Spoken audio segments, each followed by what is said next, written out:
کہ قرآن کو قرآن میں دیکھ کر پڑھا جائے، اور یہ بھی تاکید کروں گا میں کہ قرآن کی تلاوت کے ساتھ ساتھ قرآن کا ترجمہ ضرور دیکھا کرو۔ السلام علیکم ورحمۃ اللہ وبرکاتہ۔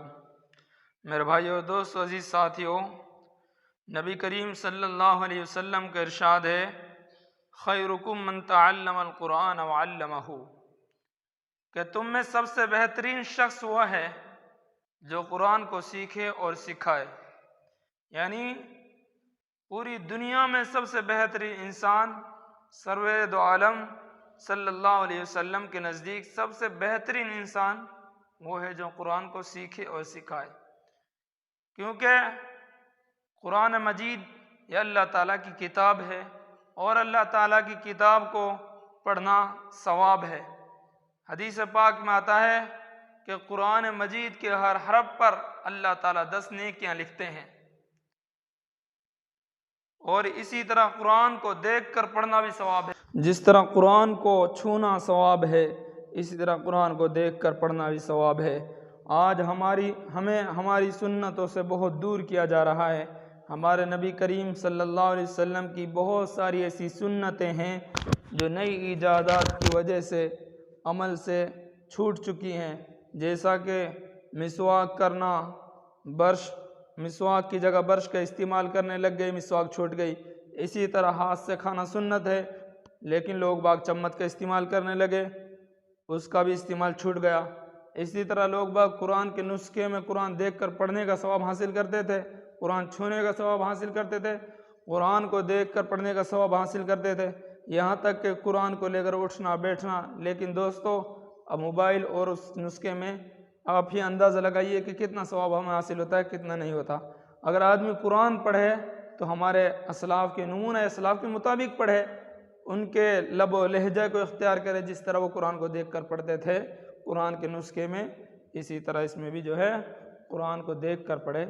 مسجد میں بیٹھ کر پڑھے تو ان کا اعلیٰ ثواب ہے۔ اللہ تعالیٰ ذکر کا اہتمام کرنا ہے۔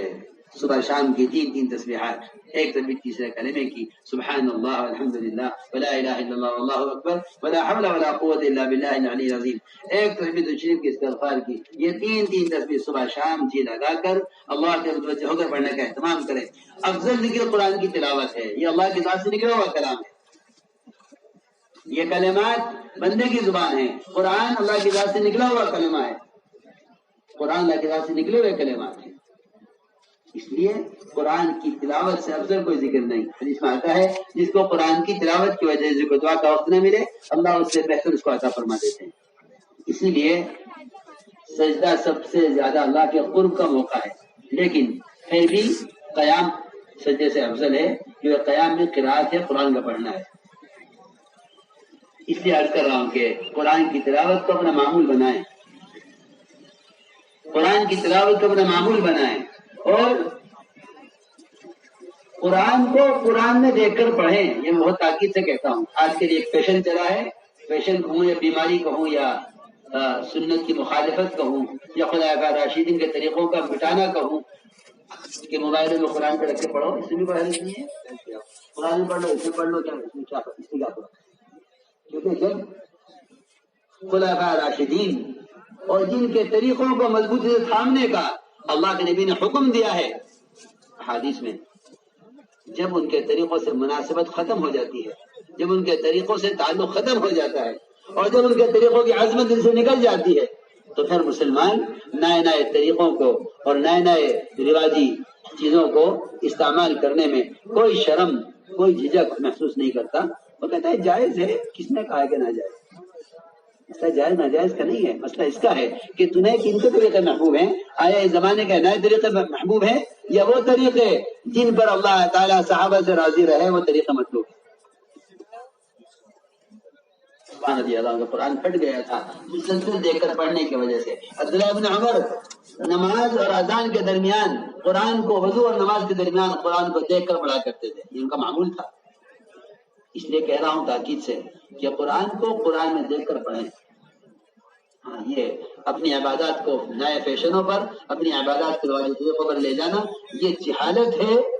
اور یہ خلفاء راشدین سلف صالحین کے طریقوں کی مخالفت ہے۔ اگر اس پر چلتے رہے تمہاری آئندہ آنے والی نسل نہیں سمجھے گی، تمہاری آئندہ آنے والی نسل نہیں سمجھے گی کہ قرآن کے پڑھنے کا کیا طریقہ تھا۔ پچھلے جتنے بھی صحابہ کے اور محمد صلی اللہ علیہ وسلم کے طریقے ختم ہوئے ہیں، وہ خدا کی قسم صرف اس لیے کہ یہود و نصارہ یہ چاہتے ہیں کہ ان میں اعمال کا اثر باقی رہے لیکن سنتیں کسی طرح ختم ہو۔ اس لیے چاہیے کہ قرآن کو قرآن میں دیکھ کر پڑھا جائے، اور یہ بھی تاکید کروں گا میں کہ قرآن کی تلاوت کے ساتھ ساتھ قرآن کا ترجمہ ضرور دیکھا کرو کہ اللہ ہم سے کیا چاہتے ہیں، تاکہ قرآن کے مضامین کا اللہ ہم سے کیا کہہ رہے ہیں۔ اللہ تو ہم سے بغیر مخاطب ہے، یا ایھا الذین آمنوا یا ایھا الذین آمنوا، اللہ تو ہم سے کہہ رہے ہیں ایمان والو ایمان والو۔ ایمان والوں کا حال یہ ہے کہ جھوٹے اخبار سمجھ کر پڑھتے ہیں اور سچا قرآن سمجھ کر نہیں پڑھتے، جبکہ قرآن اخبار کی خبر کی کل تردید آ جائے کہ خبر جھوٹی تھی، لیکن قرآن جب سے لکھا گیا ہے اس وقت سے لے کر قیامت تک جو کچھ ہوگا، قیامت کے بعد جو کچھ ہوگا وہ سب قرآن میں لکھے ہوئے کے مطابق ہوگا۔ قرآن کی کوئی خبر ایسی نہیں جس کو کہا جائے کہ یہ ہوگا یا نہیں ہوگا۔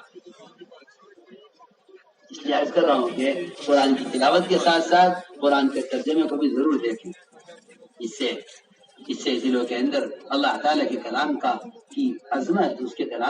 کے کلام کا رعب، اس کے وعدوں کا یقین، اس کے وعیدوں کا خوف پیدا ہوگا۔ اور یہ قرآن کے پڑھنے کا بھی ایسا طریقہ تھا کہ حضور اکرم صلی اللہ علیہ وسلم وعدوں کی امیدوں کے ساتھ، وعیدوں پر خوف کے ساتھ، عذاب کی آیتوں پر پناہ مانگنے کے ساتھ اس طرح تلاوت کیا کرتے تھے۔ حضرت عائشہ فرماتی ہیں ہم سے پوچھو تلاوت کا طریقہ کیا ہے، تم لوگ قرآن پڑھتے ہو ایسے جیسے ایک آدمی پورا گلاس پانی کا ایک سانس سے پی جائے، تم قرآن ایسے پڑھتے ہو۔ فرمایا حضرت عائشہ رضی اللہ تعالیٰ عنہ نے کہ جس نے ایک رات میں پورا قرآن پڑھ ڈالا اس نے قرآن پڑھا ہی نہیں ہے۔ ہم سے پوچھو کہ قرآن پڑھنے کا سنت طریقہ کیا ہے، ہم بتائیں گے، کیونکہ ہم نے حضور اکرم صلی اللہ علیہ وسلم کو قرآن پڑھتے ہوئے دیکھا ہے۔ حضرت عائشہ فرماتی ہیں کہ آپ ایک ایک آیت پر، بعد کی آیت پر امید کرتے، وعید کی آیت پر پناہ مانگتے،